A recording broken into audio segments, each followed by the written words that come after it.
Continuamos con la intervención de la ministra de Vivienda, Catalina Velasco. Bienvenida, señora ministra.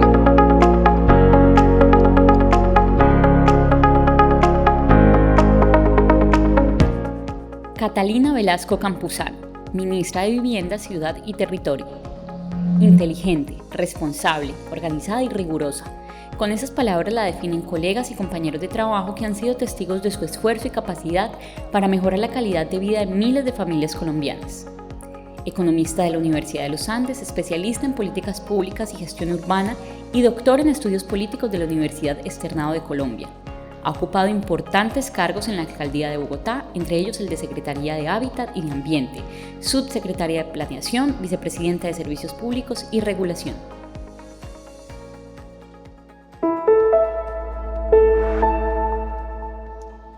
Muy buenos días para todos y todas. Muchas gracias por las generosas palabras.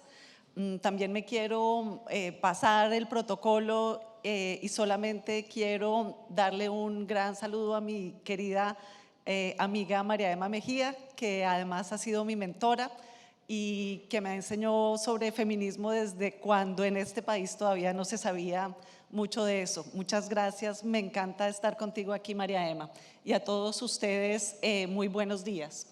Quiero compartir con ustedes la propuesta de este gobierno en materia de agua y vivienda.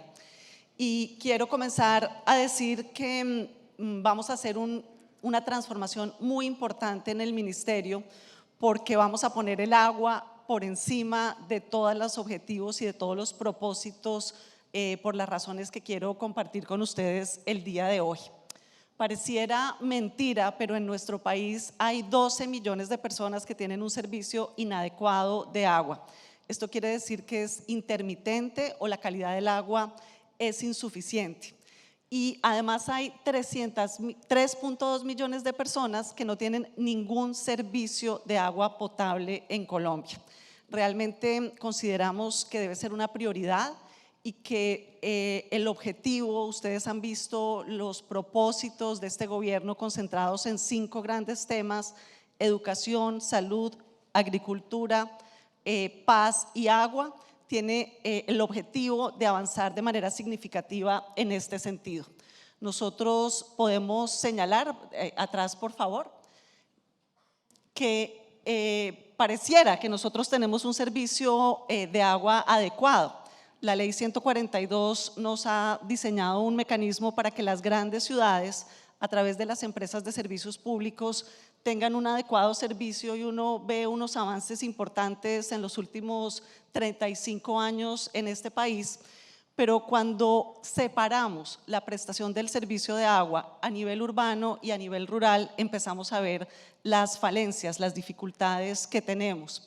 Y estos 12 millones de personas que habitan el sector rural en nuestro país, que tienen una prestación indicada en las mediciones, son exactamente las personas que tienen una prestación inadecuada. El servicio de agua potable en el sector rural, en el campo colombiano, es inadecuado o inexistente. Tenemos un 45% de pérdidas en las empresas de acueducto, y esto tiene todos los efectos negativos tanto en la salud de las empresas como en el servicio que se presta. La siguiente, por favor. Y encontramos además que la ley 142 fortalece las empresas de servicios públicos, pero en la práctica el servicio rural está siendo prestado por pequeños acueductos comunitarios que no están en el radar del Estado, y quiero explicar qué significa esto. La Superintendencia de Servicios Públicos identifica 2.700 acueductos comunitarios. La CRA, la Comisión de Regulación y Agua Potable, identifica 10.000, y las redes de acueductos comunitarios hablan de 30.000. No tenemos en el Estado colombiano una identificación de cómo se presta el servicio de acueducto en el sector rural, en el sector comunitario. ¿Y por qué están por debajo del radar del Estado? Porque tenemos una regulación, porque tenemos una supervisión, una intervención a través de la superintendencia, que le exige a los pequeños prestadores de acueducto y alcantarillado como si fueran EPM, como si fueran la empresa de acueducto de Bogotá. La regulación y el tratamiento que le damos a los pequeños prestadores es excesiva y por esa razón ellos prefieren ni siquiera declarar ante el Estado su existencia y mantienen un servicio que se presta de manera comunitaria, pero no en óptimas condiciones. Y eso implica que la inversión del Estado no se puede dirigir hacia ese tipo de servicios. Yo he encontrado en el Ministerio de Vivienda y Agua un ministerio robusto, un ministerio con capacidades técnicas en sus equipos profesionales, pero he encontrado una dificultad importante que queremos resolver.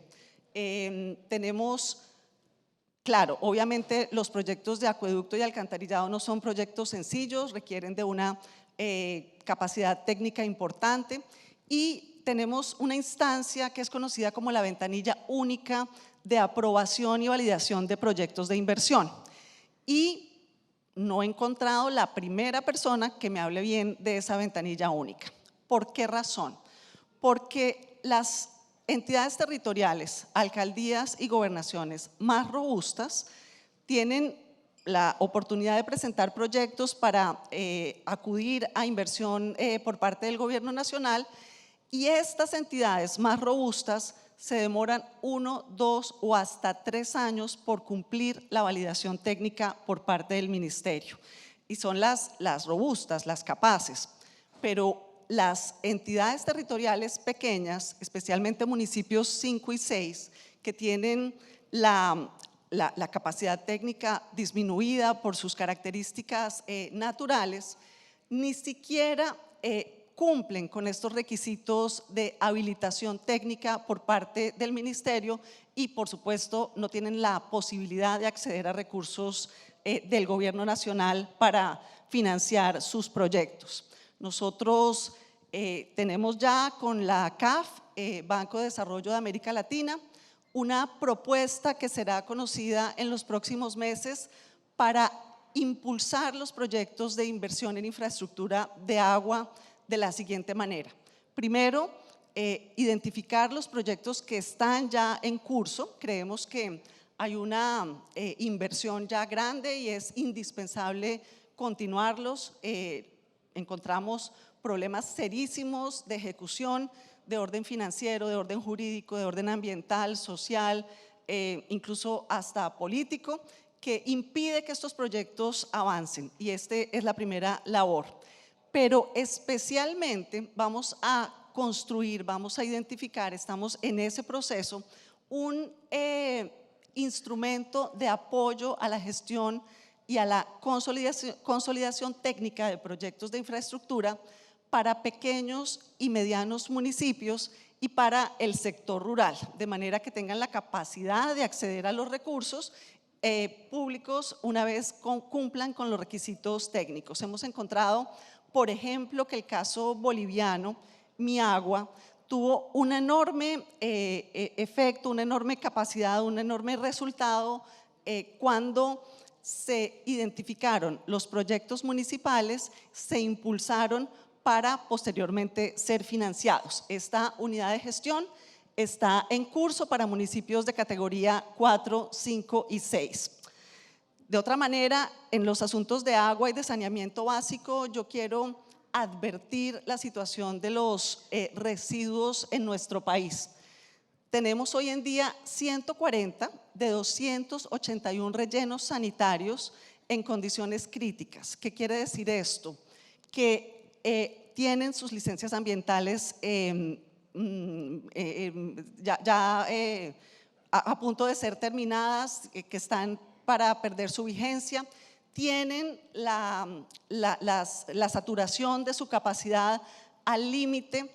En los próximos 2 o 3 años, Colombia necesita acudir a un mecanismo de mejoramiento de los rellenos sanitarios y ustedes conocen el efecto que tiene esto sobre la salud, sobre el bienestar de los municipios, especialmente las grandes ciudades. Se me viene a la mente Bogotá, el relleno sanitario Doña Juana, Bucaramanga, el relleno El Carrasco, pero la lista es inmensa. Realmente ahí hay una alerta que yo quiero dejar en sus memorias, porque vamos a tener dificultades si no acometemos ya mismo un programa de mejoramiento de los residuos sólidos.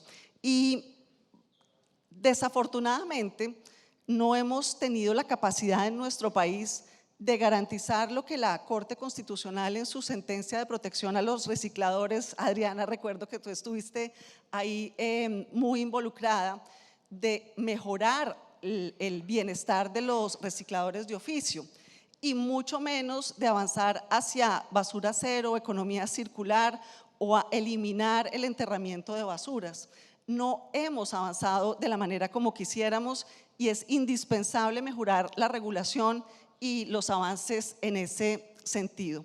Y en cuarto lugar, creo que es importante compartir con ustedes la situación que vamos a tener en los próximos meses en cuanto a ola invernal.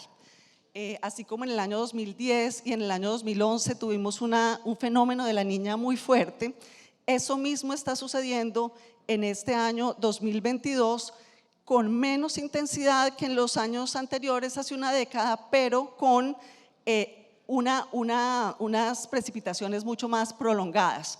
En el transcurso de lo que resta de este año, vamos a pasar de 100 municipios en nivel rojo de emergencia a 400 municipios según los pronósticos del IDEAM. Ya estamos viendo que en Sucre, en Córdoba, en la zona de La Mojana, anoche aquí en Cartagena llovió toda la noche, hace 15 días que estuve yo aquí, llovió en una noche lo que no había llovido en un mes, y podemos ver nosotros hoy los problemas de alcantarillado que tiene la ciudad, pero en otras zonas del país realmente la situación es mucho más seria. Ya estamos trabajando para atender familias que han sido desplazadas por las razones de las inundaciones, pero la situación de ola invernal en lo que resta del año realmente va a poner un énfasis sobre nuestro gobierno y sobre nuestra sociedad para familias que necesitan atención inmediata. Por esa razón, por supuesto, quiero compartir con ustedes la prioridad del Ministerio en materia de agua. Queremos hacer inversiones importantes. Esperamos hacer una inversión de 1 billón el año entrante, pero para poner al día la infraestructura en materia de agua y saneamiento básico en este país se necesitan 50 billones. Hicimos un aumento en este gobierno. La propuesta que existía de presupuesto 2023 era de 300.000 millones, triplicamos los recursos, pero 50 billones al ritmo de 1 billón al año, pues nos estaría extendiendo un asunto básico en 50 años adelante, y eso realmente es inaceptable. No podemos pensar que sigamos en el atraso. Quienes conocen La Guajira, y es uno de los emblemas de las necesidades del servicio básico de acueducto y alcantarillado, saben que las personas en La Guajira ni siquiera tienen 20 litros diarios de agua para su consumo, que es la imposición que la Corte Constitucional le hace al Estado colombiano, y todavía no hemos sido capaces de cumplirlo.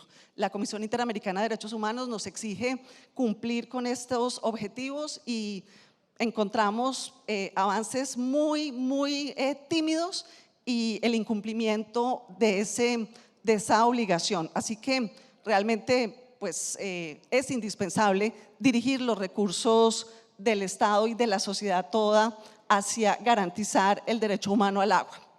Y ahora quiero entonces hablar de lo que sé que les interesa a ustedes, que es el tema de vivienda. Nosotros tenemos en Colombia, y tengo que decir, un sistema robusto tanto de la industria de la construcción como de la política pública de vivienda social. Yo he trabajado durante décadas en esto y creo que hay una evolución interesante en los enfoques, en las maneras como se ha aproximado el Estado colombiano a la vivienda social. Uno puede digamos, identificar como 3 momentos de este siglo en materia de política de vivienda. Un momento de la primera década, los grandes macroproyectos de vivienda que se desarrollaron en el país, 1.800 hectáreas, casi 100.000 viviendas, y aunque han avanzado a un ritmo no tan rápido como quisiéramos, uno identifica como algunas dificultades. Especialmente la mayor dificultad es la segregación socioespacial. Grandes proyectos de vivienda que se hacen a las afueras de las ciudades y una necesidad de inversión pública de vías, de equipamientos, de articulación con la sociedad. Las personas que viven en los macroproyectos no necesariamente tienen acceso a empleo y a ser parte del derecho a la ciudad. Ese, digamos, es como un momento de la política de vivienda social de este siglo. La segunda etapa, que son las viviendas gratuitas, avanzó en disminuir la escala y acercarlo más a las dinámicas urbanas. Algunas dificultades que se encuentran en estas políticas son la ausencia de equipamientos, proyectos sin colegios. Si uno tiene un proyecto de 1.000 viviendas, pues ahí tiene 2.000 niños, eso es un gran colegio que necesita de servicio. Y lo mismo espacio público, lo mismo equipamientos de salud, lo mismo equipamientos culturales, y ahí encontramos como esa dificultad. Y encontramos el tercer momento de la política de vivienda social de este siglo, que es el programa de Mi Casa Ya. Creo que Mi Casa Ya resolvió muchos de los inconvenientes que se venían acumulando y consideramos que es un programa robusto, bien diseñado. ¿Por qué? Porque Mi Casa Ya otorga el subsidio, los recursos del Estado, en el momento en que el sector de la construcción, de manera autónoma, decidiendo dónde ubica las viviendas, de qué escala, de qué características, ha completado la construcción y tiene un certificado de habitabilidad.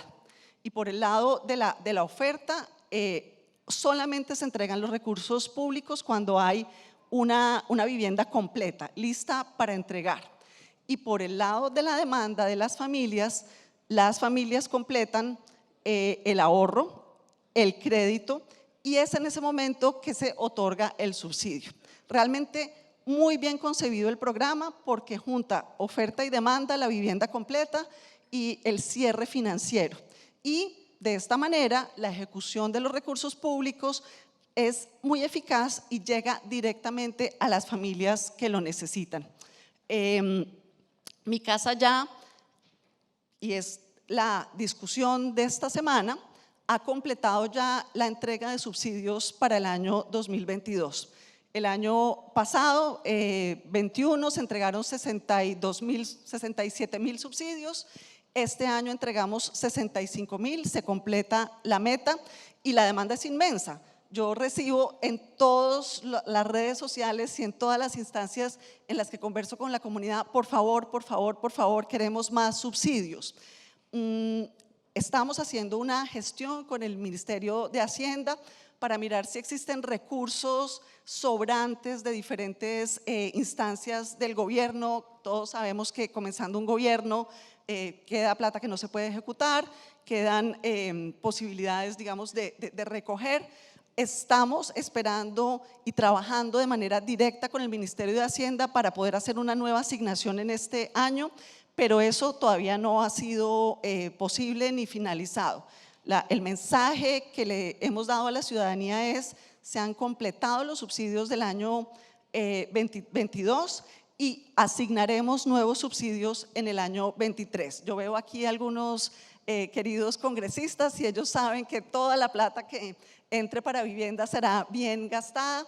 Hemos recibido una adición muy importante de 1 billón para el año 23 y en el plan de desarrollo y por supuesto en los resultados de la reforma tributaria, de ahí depende de qué manera podemos seguir financiando y seguir alimentando este programa de Mi Casa Ya. Nosotros tenemos en el país un déficit habitacional de 5.2 millones de hogares, tanto cuantitativo como cualitativo. Ahora voy a contarles detalles sobre eso, pero miren ustedes, y aquí conecto muy bien con lo que tú mencionabas, Adriana, que nuestro déficit es rural. 68% de los hogares rurales están en déficit, en contraste con un 20% en materia urbana. Y si miramos el plano, el mapa, también vemos un desequilibrio territorial. Sabemos que el Pacífico, la Amazonía, la costa Caribe, pues están en peores condiciones que el centro de la ciudad, y esto pues lo conocemos todos. Miren, por ejemplo, el Valle del Cauca, donde aparece con un déficit relativamente inferior al resto de los departamentos del Pacífico, pero cuando hacemos un zoom en la costa, encontramos que los déficits de la costa pacífica del Valle y por supuesto de los 4 departamentos, pues es serísimo. Buenaventura con 56 y Cali con 14. El desequilibrio territorial en nuestro país en materia de vivienda es inmenso, y eso también puede estar atado a la forma como Mi Casa Ya fue diseñado. Como son los constructores los que deciden dónde ubican las viviendas y de qué manera lo hacen, por supuesto, cuando los márgenes de utilidad son tan estrechos como en la vivienda de interés social, la escala es muy importante, y la escala se encuentra en las grandes ciudades, por supuesto, para poder ofrecer mejores condiciones físicas de las viviendas de interés social. Encontramos que la vivienda de interés social de Mi Casa Ya se concentra en Barranquilla y Soledad, en Cali, Jamundí, Candelaria, Bogotá y Soacha. Ahí están concentradas las acciones de vivienda social de los últimos años, y eso no se compadece con las características de los déficits en la geografía del país. Ahí encontramos una dificultad. La siguiente, por favor. Y miren ustedes lo que les estaba diciendo. En distritos, municipios de categoría 1 y categoría 2 y 3, sobre todo 1 y 2, se concentra la mayoría de los recursos que se dirigen en materia de subsidios de vivienda de interés social. Y municipios de categoría 4, 5 y 6 tienen muchísima menor cobertura, muchísima menor capacidad, porque pues no hay la iniciativa empresarial para ubicar allí los subsidios. Estamos buscando una forma para hacer esos ajustes y esos mejoramientos. Y ahora voy al asunto que ahora escuché de parte de Adriana. Fíjense cómo se distribuyen los subsidios de Mi Casa Ya. Tenemos una concentración entre 1 y 2 salarios mínimos, pero las familias que tienen menos de un salario mínimo, entre 0 y 1, tienen menor acceso a los subsidios de vivienda a través de Mi Casa Ya. ¿Por qué? Porque la obligación para acceder al subsidio es que haya ahorro y que haya crédito. Las familias con menores ingresos tienen ingresos de origen informal, por supuesto, en la mayoría de los casos, y esto impide la capacidad de hacer el cierre financiero y por lo tanto otorgar el subsidio. Ahí encontramos una necesidad inmensa. Queremos buscar, por supuesto, concurrencias, pero también mecanismos financieros para ese segmento de la población que no necesariamente está accediendo a los subsidios. Vamos a transformar Mi Casa Ya para mejorar el equilibrio territorial y para garantizar que estas poblaciones con menores ingresos tengan acceso a los subsidios y por lo tanto a la vivienda de interés social.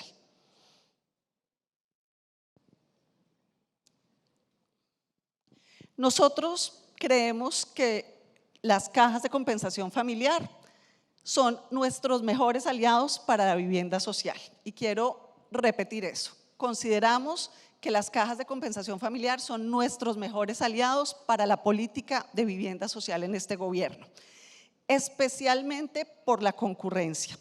Sabemos que nuestra sociedad, nuestras comunidades, nuestras familias, nuestros trabajadores tienen en su mayoría ingresos entre 0 y 2 salarios mínimos, y que a pesar de que nosotros estamos otorgando subsidios que van por el orden de 30 millones o 20 millones, dependiendo de las modalidades, esto es insuficiente para completar el cierre financiero de una vivienda.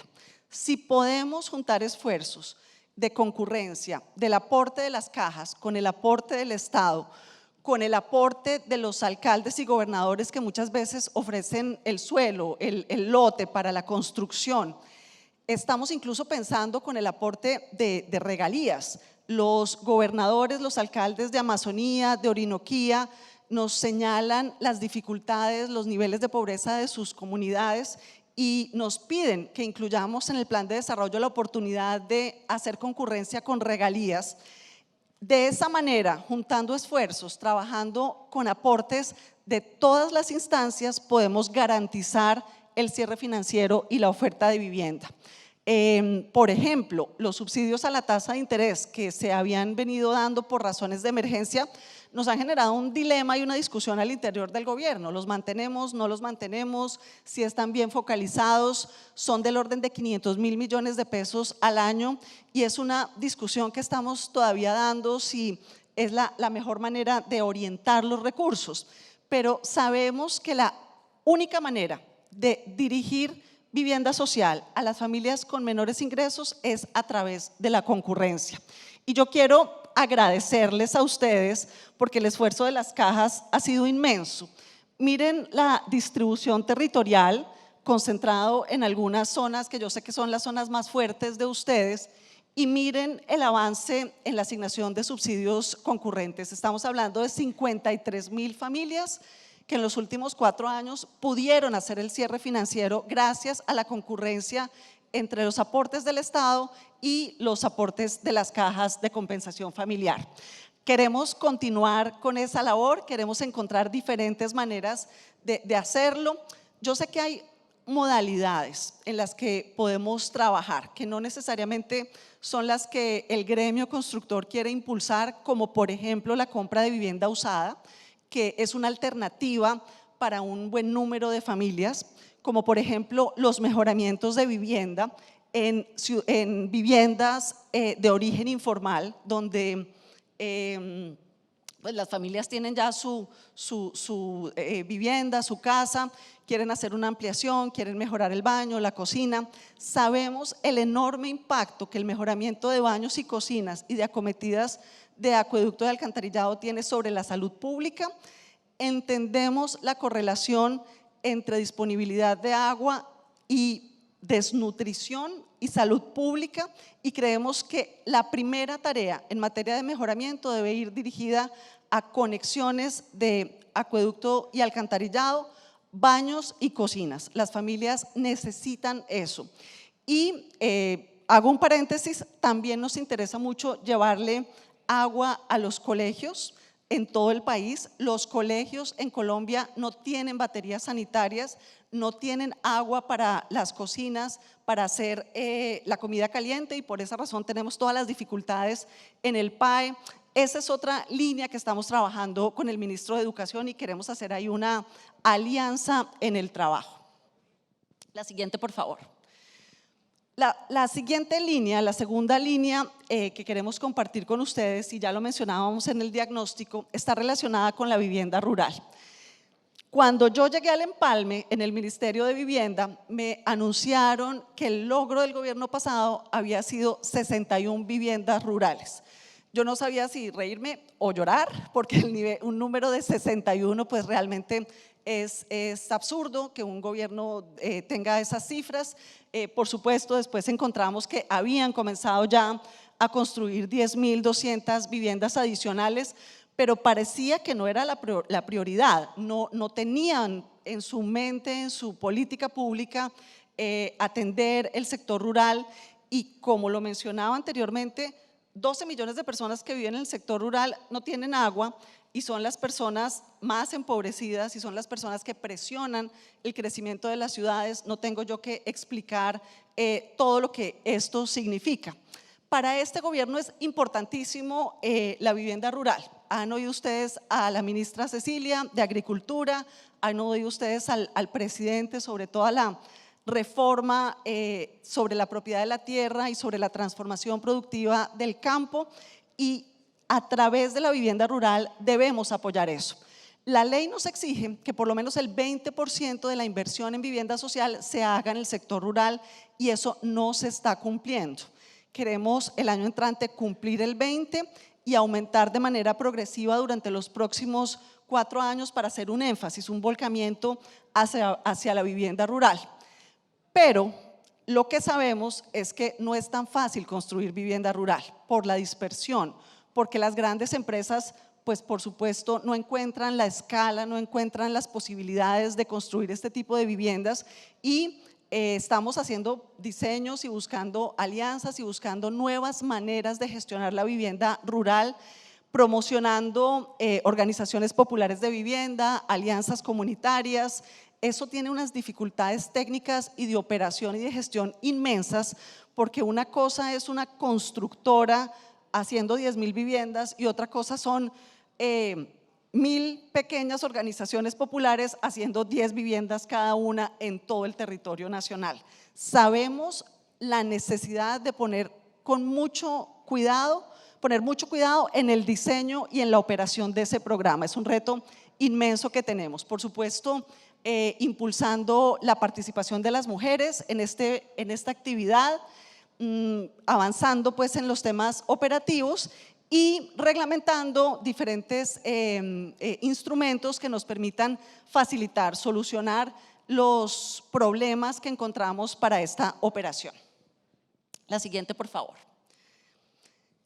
Otra línea de trabajo está concentrada en la realidad de nuestras ciudades. Colombia tiene más del 50% de las viviendas construidas de manera informal. La mitad de nuestras ciudades son de origen informal, no solamente de Colombia, de América Latina, de África, de Asia. El mundo en desarrollo se construyó de manera informal y parecería absurdo pensar que vamos a olvidarnos de esa media Colombia o derrumbar esa media Colombia y formalizarla, construirla de nuevo. Esa es la realidad física, territorial y social que tenemos. ¿Cómo avanzamos en la política de vivienda social para esa otra media Colombia que a veces se nos olvida cuando estamos construyendo viviendas nuevas en las grandes ciudades? Tenemos retos de legalización de barrios, tenemos retos de titulación, de reforzamiento estructural, de mejoramiento de licencias de reconocimiento. Realmente es una dinámica diferente, una dinámica nueva. Necesitamos dirigir los recursos y ha sido una decisión del señor presidente dirigir los dineros que en este momento se están ejecutando a través de prosperidad social para mejoramiento de vivienda, para que sean incorporados a la política de vivienda social del Ministerio de Vivienda, para que tengamos una articulación un poco más integral con la política completa. De esa forma estamos uniendo presupuestos, estrategias, políticas. Queremos promover la asignación de subsidios para mejoramiento de vivienda y yo sé que hay interés de las cajas de compensación familiar de dar subsidios y créditos para mejoramiento. Un mejoramiento vale entre 8 y 10 millones de pesos y realmente tiene un impacto sobre la calidad de vida de las familias importantes y esto nos puede ayudar a resolver los problemas de déficit cualitativo tan importantes que tenemos. Queremos también pensar en integrar las acciones en vivienda y agua, porque cuando nosotros le damos a un asentamiento de origen informal las redes locales de acueducto y alcantarillado, las acometidas a las viviendas de acueducto y alcantarillado, el mejoramiento en baños y cocinas y alguna labor de mejoramiento de pisos, de techos, de ampliación, estamos juntando vivienda y agua en el concepto de hábitat, que es el que realmente nos gusta cuando pensamos en el Ministerio de Vivienda, Ciudad y Territorio. Y es hacia allá donde estamos dirigiendo nuestros esfuerzos. Con casi 4 millones de hogares en déficit cualitativo, nuevamente 2 millones en lo urbano, 2 millones en lo rural, pero acuérdense la proporción entre población urbana y rurales. Tenemos que hacer un énfasis en la vivienda rural. La siguiente, por favor. Y el último aspecto que queremos compartir con ustedes es la vivienda diferencial. Yo no tengo duda que el siglo XX terminó hace 22 años, pero parece que se nos olvida. La homogenización no tiene cabida en nuestra sociedad. La diversidad y el enfoque diferencial también debe llegar a la vivienda. Nosotros hemos recorrido diferentes sitios y nos dicen, no nos sirve la vivienda que se está entregando en las grandes ciudades, que es el modelo de los bloques de apartamentos con propiedad horizontal de 48 metros cuadrados para familias urbanas que tienen pues una vida y está bien para esas personas. No estoy diciendo que vamos a dejar de hacerlo, no estoy diciendo que no sigamos impulsándolo, pero el país es otro. La diversidad del país es inmensa y uno va a Leticia y encuentra, por ejemplo, que los grupos étnicos tienen propiedad colectiva. Entonces, ¿cómo asigna un subsidio cuando la propiedad es colectiva si el subsidio se entrega a la familia, la propiedad sobre una vivienda? Tenemos que pensar otra manera de trabajar en este tipo de realidades. Y uno va a Providencia y encuentra pues todas las dificultades que no se han superado después del huracán y le dicen a uno lo siguiente: llevamos 200 años teniendo unas cisternas para capturar agua lluvia, cosecha de aguas es el término que quienes lo desarrollan han acuñado, y en Providencia lo que hicimos fue poner unas plantas desalinizadoras a unos precios de 26.000 pesos metro cúbico de agua.